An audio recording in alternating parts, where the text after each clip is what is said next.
Have you ever experienced that rock bottom in your life where everything comes crashing down and it's hard to see how it will ever change? Today, I'm going to share my story and why I feel like it's time for me to start this podcast. So, welcome to Moms on the Rise. I am so excited to have you join me today, and I'm just so excited to get started on this journey. So, let me introduce myself. I am Camille Beckstrand. I am a wife to my husband, Jared. We've been married for almost 21 years. I'm a mom to four kids, ages 7 to 17, almost 8 to 18, and I'm an entrepreneur. Some of you might know me and recognize me from the business that I own with my sisters called Six Sisters Stuff. We specialize in easy family dinner recipes, and some of you might know me as the face of the Mommy Tummy Fix program. So I feel like my family and my businesses, they just have always kept me busy. And it's been this way for quite a few years. I felt like things were good. I was surviving, my family was thriving, I was involved in all these things, and things were good. But then 2020 hit. So this was a couple years ago. I know that you know what a big year 2020 was. We had COVID and all of the fears around that. The pandemic, being forced to be a stay at home teacher and do homeschool and do stay at home mom while I'm still trying to juggle these two businesses that I was a part of. It changed all of our routines. And I am a person who thrives on routines and thrives on consistency. And then having all my kids' activities canceled, it just felt like my world was turned completely upside down, just suddenly. And I had to teach my kids school, which wasn't great. And what's so funny is I actually went into elementary education. I am trained and certified to be a teacher, but when you try and teach your own kids, it's next to impossible. And so I felt that so much. I was still trying to figure out how to keep my company running and entertain kids 24/7. And honestly, during that time, I just had to put myself on the back burner. And I didn't mean to choose that. I didn't mean to do that, but that is what happened.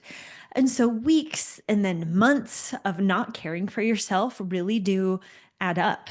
I was the face of the Mommy Tummy Fix program, somebody who had worked hard to heal their diastasis recti and lose weight. And then during this time, I put on 10 to 15 pounds because I was just in survival mode and I wasn't showing up for myself. And guess how I felt?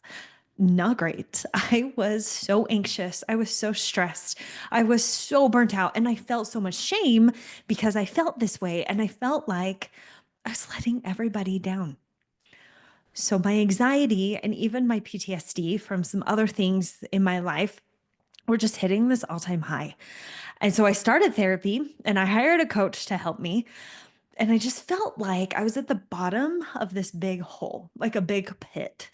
And my husband, he calls it an abyss. I was in the abyss. It was dark. I was alone. And I didn't know how to get out of it. I didn't know how to change.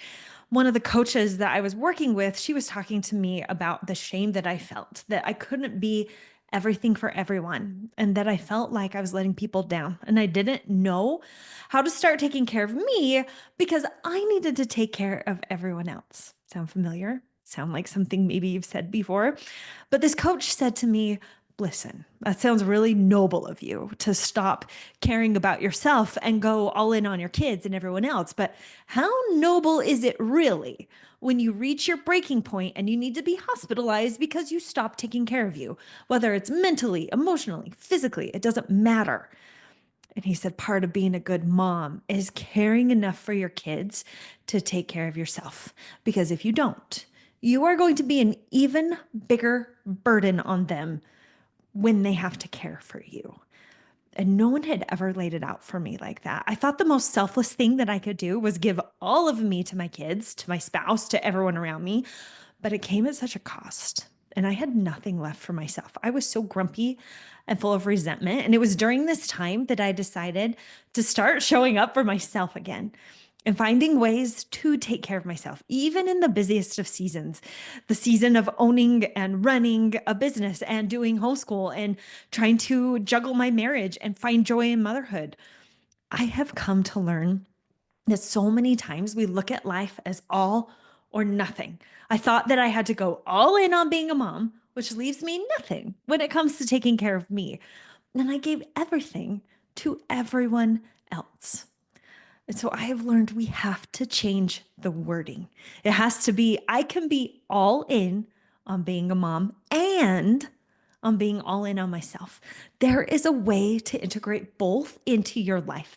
And it might take you moving some things around and shifting things that maybe aren't serving you anymore. But when you start to take care of you, it's crazy how it trickles into all the other parts of your life for the good. It's a change that we have to start making as moms. So, the past 3 to 4 years have been such a journey for me as I hit rock bottom and as I did the work to climb out. I've worked with therapists and coaches to help me pull out of that dark pit that I was in. There were days that the anxiety and depression and PTSD felt so overwhelming. And there were days where I couldn't do it. And I was so thankful for the people around me who were the helpers, who stepped in and offered a hand to lift me up. And of course, I'm so thankful for a God who never gave up on me, who listened to me every day, and who put people in my path that would help me. So here's the thing, even with all these amazing people and resources that were there to help me, I still had to be the one that did the work. I had to be the one who grabbed that hand that was reaching out and choose to rise up from my dark pit, from my abyss. I had to choose to not stay in that dark hole.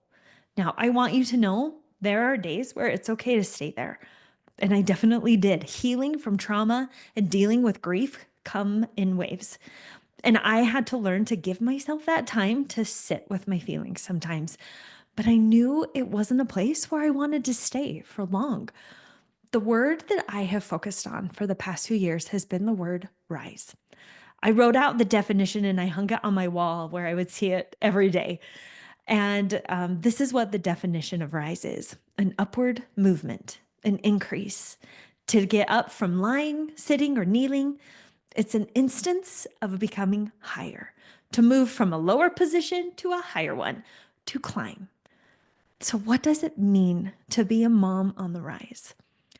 It means that we are working on ourselves to become who we have potential to be. It means that we're learning to love ourselves and take care of ourselves as hard as we take care of everyone else around us. It's working on resilience. It's working on overcoming and working through those hard things that might knock us down. It's a journey that I have been on for the past few years and one that I am still on, but I feel that the world needs more women, especially moms, who are willing to do that work to just rise up. Because if we can change a mom, we can change a family. And if we can change a family, we can change a community. And once we start changing communities, that's when we start to see a change in the world. So that's why I'm here today. That's why I started this podcast. Join me on this journey and let's see where it takes us. It might be a wild ride with lots of highs and lows, but I'm so excited that you are joining me. So thank you for being here. Because we are a new channel, I would love if you could like this video, subscribe to our channel, share it with a mom who maybe needs a friend. And that will help us reach more moms who could use some encouragement in their lives. Once again, thank you for being here and supporting me, and I will see you next time.